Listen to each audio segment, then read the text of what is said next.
how long have we known each other? I think it's almost 34 years. Oh my gosh. That makes me 36.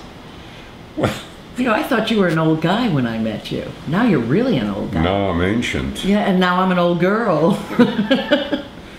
But it's been a lovely friendship through the years. We've never argued. Never argued. That's partly because you never confront anybody anyway, right? Well, I mean, I don't ever.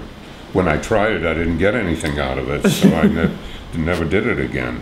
But I remember, I think I remember the first time we met, and you know, of course we live in the same building in Provincetown on the bay, and so I mean I'd heard of you, but I was never a mad reader.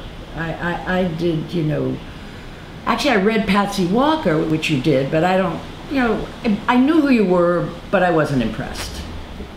Because I didn't really know what you were up to, and I didn't really understand your career or anything much about you.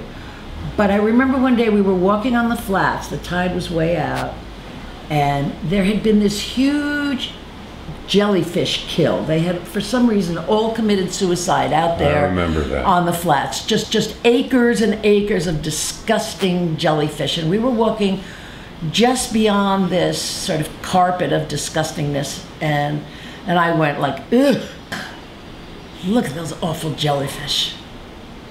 And I remember saying, with all these jellyfish around here, there must be some peanut butter. I remember thinking, what's the matter with this guy? I mean, he's a total grown-up, and we'd known each other, you know, we'd been talking, walking and talking, and it was really fascinating, and we were talking politics, and you were really like into it, and I thought, what a brilliant guy. And then this comes out of your mouth, and I thought, there's something way wrong with this man. He's got this adolescent child inside of him. This is before psychology had ever even invented the inner child, but yours was going full force.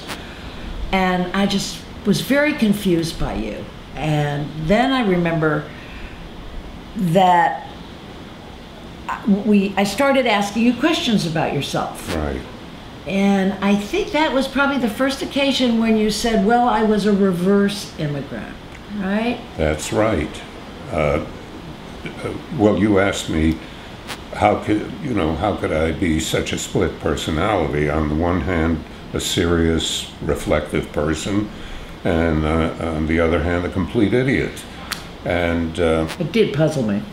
I know that puzzled you.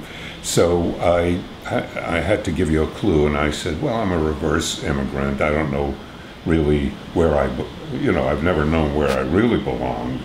And I don't act the way normal people act, who are very comfortable knowing where they came from and where they are. And I always had a feeling that they might ship me back to Europe one day. And so anyway, I had to be lighthearted about all of this, because if I faced reality, it would depress me. Yeah, I mean, I think even the very use of the word, oh, I'm a reverse immigrant, and of course that intrigued me, but when I learned what the real story was, there was nothing funny about it. That you were taken from your home in Savannah when you were 6 years old by your mother on the pretense that she was going to return you and your 3 younger brothers just after she visited her relatives that had been left behind in Zarasai, Lithuania, in this little bitty shtetl where they hated Jews, and Hitler was coming into power. And everybody's going one way, she's going back.